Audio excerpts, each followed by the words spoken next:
Assalamualaikum warahmatullahi wabarakatuh. Apa kabarnya kalian semua? Aku harap kalian dalam kondisi yang selalu sehat dan selalu bersemangat beraktivitas. Nah, jangan lupa untuk selalu jaga kondisi di cuaca yang lagi ekstrim ini ya teman-teman. Apalagi sekarang kan lagi pandemi dan wabah Omikron lagi menyebar cepat-cepatnya. Dan aku dengar memang varian dari Omikron ini adalah varian yang penyebarannya begitu cepat sekali. Walaupun tidak begitu mematikan, tetapi penyebarannya cepat banget ya. Karena sepertinya aku juga sempat kena juga dan sekarang masih dalam masa pemulihan dan penyembuhan. Memang aku tidak melakukan swab, tapi aku melakukan isoman mandiri sendiri. Nah, di video kali ini aku bakal menceritakan kepada kalian semua sebuah kisah pembunuh berantai di Korea Selatan yang menurut aku ini menarik banget untuk dibahas. Kalau kalian pernah nonton film Through the Darkness, itu adalah salah satu film yang terinspirasi dari kisah nyata pembunuh berantai yang bernama Yo Yung Chul. Nah, gak usah berlama-lama lagi, langsung aja kita masuk ke videonya. Check it out!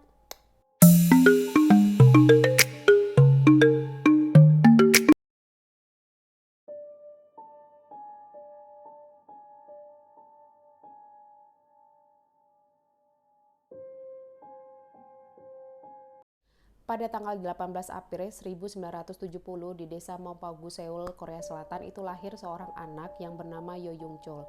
Jadi Yo Yung Chul ini berasal dari keluarga yang memang benar-benar miskin ya. Ayahnya itu hanya seorang veteran perang, dia punya 3 saudara, 2 kakak laki-laki dan 1 kakak perempuan. Sama seperti Yo Yung Chul juga, kehidupan mereka memang sudah sulit dan serba kekurangan sejak kecil. Ya kalian tahu sendiri kehidupan seorang veteran perang itu seperti apa. Semenjak Yo Yung Chul ini kecil, dia sangat membenci yang namanya orang-orang kaya yang tinggal di sekitar lingkungan tempat tinggal si Yo Yung Chul ini. Kenapa? Karena menurut dia, kenapa sih kehidupan dia itu berbeda dengan orang lain? Orang lain itu bisa hidup dengan enak, bisa tidur dengan nyaman, bisa makan ini, bisa makan itu. Mereka bebas mau sekolah dimanapun, tetapi kehidupan si Yung Chul dan saudara-saudaranya itu jauh dari kata layak. Jangankan untuk mendapatkan hidup yang layak, ketika kecil si Yung Chul dan saudara-saudaranya ini saja untuk bersekolah mereka sangat susah sekali. Seperti yang kalian tahu bahwa ayahnya hanya seorang veteran perang biasa yang penghasilannya tentu saja tidak cukup untuk memenuhi kebutuhan mereka. Saudara-saudaranya pun tidak memiliki pekerjaan yang bisa mengangkat derajat perekonomian dari keluarga mereka. Pada waktu kecil, Yo Yung Chul ini juga sudah sempat masuk ke dalam penjara karena kasus pencurian. Jadi dari kecil si Yung Chul ini memang sudah hidup dalam lingkungan-lingkungan yang memang kurang baik. Dia juga sudah pernah seperti yang aku ceritakan di awal tadi, bahwa salah satu film atau drama Korea yang terinspirasi dari kisah nyata si Yo Yung Chul ini adalah Through the Darkness. Ini kisah nyata yang benar-benar diambil dari kisah nyata dari pembunuh berantai si Yo Yung Chul ini. Dia terkenal karena kesadisannya. Dia memilih korban yang lemah, dia memilih korban yang menurut dia adalah orang-orang yang kaya. Dia membunuh korbannya dengan berbagai macam cara, dan di sini aku bakal membeberkan beberapa fakta mengenai pembunuh berantai si Yo Yung Chul ini kepada kalian semua. Kita langsung aja masuk ke fakta yang pertama. Yang pertama adalah pembunuh berantai yang aksinya komplit banget. Jadi si Yo Yung Chul ini tidak membunuh korbannya dengan satu cara seperti layaknya pembunuh berantai lakukan. Biasanya pembunuh berantai itu kan dia punya satu ciri khas ya. Ciri khas misalkan dia mencekik korbannya, menenggelamkan korbannya, dia menembak korbannya, atau dia menyembelih korbannya. Tetapi berbeda dengan Yung Chul ini, Yung Chul ini membunuh korbannya dengan lebih dari 3 cara. Jadi mulai 2003 sampai dengan 2004 dia membunuh korbannya dengan berbagai macam cara. Ada yang dia mutilasi, ada yang dia pukul dengan palu aja, ada yang dia bakar, bahkan ada korban yang organ dalamnya itu dia makan. Aduh. Ih, kanibal ya. Jadi termasuk selain dia ini psikopat, dia juga adalah seorang kanibal. Aku nggak tahu sih masa kecilnya si Yung Chul ini secara detailnya seperti apa, tetapi kalau melihat dari kasusnya, aku yakin banget masa kecilnya Yung Chul ini sangat suram sekali. Selain karena ekonominya yang sangat tidak baik, ayahnya hanya seorang veteran perang, mungkin perekonomiannya juga jelek, saudara-saudaranya pun mungkin tidak peduli satu sama lain, sehingga membuat si Yung Chul ini menjadi seperti sekarang ini. Metode pembunuhan yang berbeda-beda ini yang membuat polisi kesulitan nangkep ya, karena dia kalau menurut aku sih termasuk pembunuh berantai yang cerdas, karena biasanya pembunuh berantai itu menggunakan satu metode pembunuhan, tetapi kalau Yung Chul ini dia membunuh korbannya dengan berbagai macam cara sehingga menyulitkan polisi untuk melakukan penyelidikan.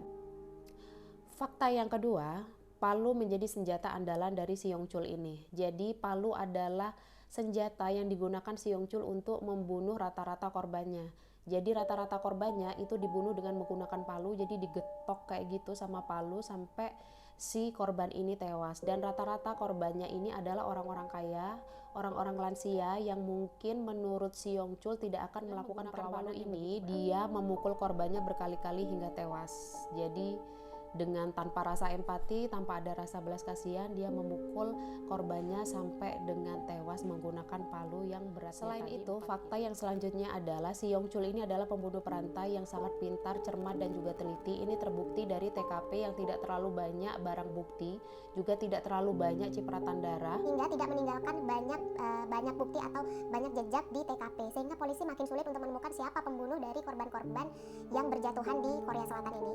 Target pertama pembunuhan dari si Yongchul ini adalah pasangan suami istri. Suaminya adalah seorang profesor di sebuah universitas terkenal di Korea Selatan dan istrinya juga sudah lanjut usia. Jadi ketika mereka sedang berada di dalam rumah, tiba-tiba si Yongchul ini masuk ke dalam rumah dan dengan tanpa rasa kasihan sama sekali dia memukulkan palunya kepada kedua pasangan ini tanpa ada perlawanan. Yang berikutnya dia melakukan hal yang sama juga, bahkan di pembunuhan yang kedua ini dia membunuh hampir semua anggota keluarga dalam satu rumah.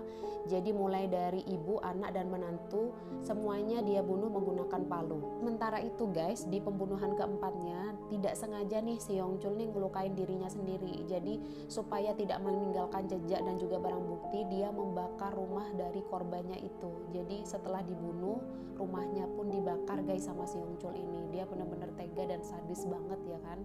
Dan sampai dengan pembunuhan yang keempat ini, polisi pun masih belum bisa menemukan siapa pelaku sebenarnya, karena memang kasus yang terjadi akhir-akhir itu tuh pembunuhannya benar-benar random. Mereka nggak tahu motifnya apa, karena cara pembunuhannya juga berbeda-beda, tidak ada yang sama, sehingga polisi mengalami kesulitan untuk melakukan penangkapan terhadap pelakunya.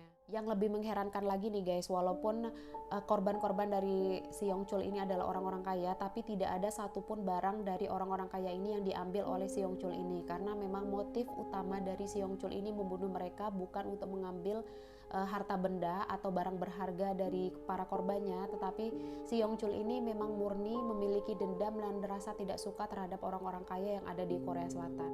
Fakta yang selanjutnya adalah target kedua dari si Yongchul ini adalah bukan hanya lansia kaya raya, tetapi juga wanita-wanita dari panti pijat atau pijat plus-plus. Nah guys, kalau para lansia tadi dibunuh di rumahnya masing-masing, berbeda dengan target kedua dari si Yongchul ini, yaitu para wanita yang bekerja di panti-panti pijat. Jadi para wanita-wanita ini dia rayu dan dia ajak untuk datang ke apartemen si Yongchul ini, kemudian baru dibunuh di apartemen si Yongchul ini. Jadi berbeda ya, berbeda kejadiannya dengan para lansia yang tadinya para lansia ini dibunuh di rumah mereka masing-masing, tetapi untuk para wanita-wanita panti pijat ini mereka dibunuh di apartemennya si Yongchul ini guys. Pada awalnya dia akan membujuk para wanita-wanita ini untuk datang ke apartemennya dengan iming-iming mungkin bayaran yang besar, sehingga para wanita ini menjadi tertarik dan datang ke apartemen si Yongchul ini. Tetapi sesampainya di apartemen si Yongchul ini, mereka langsung dibunuh menggunakan palu. Setelah mereka tewas, kemudian potongan-potongan dari tubuh para korbannya ini dimasukkan ke dalam kantong-kantong plastik yang kemudian oleh Yongchul akan disebar di beberapa wilayah di sekitar apartemennya dia.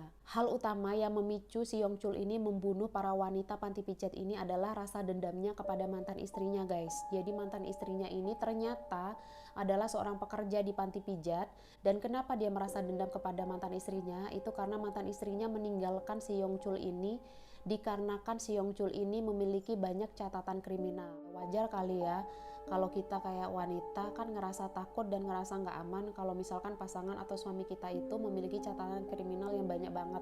Apalagi kayak pernah membunuh orang, pernah melakukan kekerasan, pernah melakukan pelecehan seksual misalnya.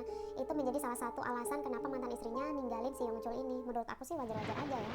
Dari 20 orang korbannya guys, jadi 3 orang ini sempat dibakar sama si Yongchul, sedangkan 11 lainnya itu dipotong atau dimutilasi oleh si Yongchul menjadi beberapa belas bagian, kemudian dimasukkan ke dalam kantong plastik hitam dan kemudian disebar di beberapa daerah seperti di belakang Bongwon Temple Seoul.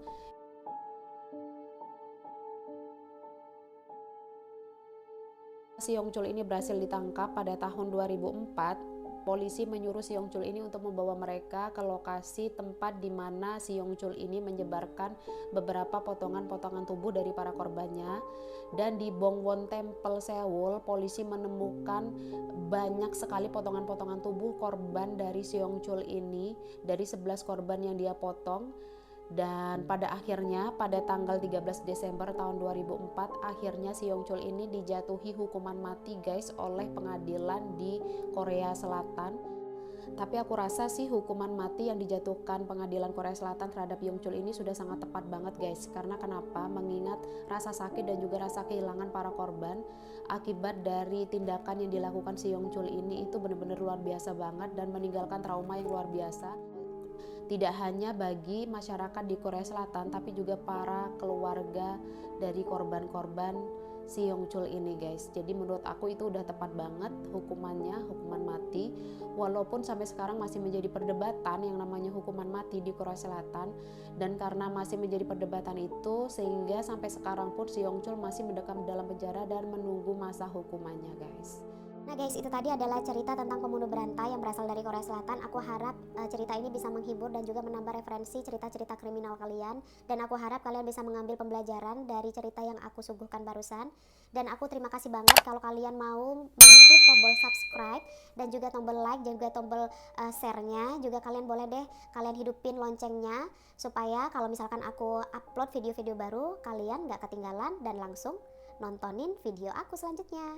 Nah, aku terima kasih banget karena kalian sudah mau nonton video aku kali ini dan aku bakal memperbaiki kualitas dari video aku kali ini karena ini adalah video perdana aku dan aku harap kalian senang dengan cerita yang aku sampaikan dan aku harap ini bisa menjadi hiburan buat kalian di masa pandemi ini. Tetap jaga kesehatan, tetap jaga imunitas tubuh kalian supaya tetap bersemangat beraktivitas dan terima kasih banyak sudah like, sudah subscribe, sudah share dan jangan lupa klik tombol loncengnya. Dadah, makasih.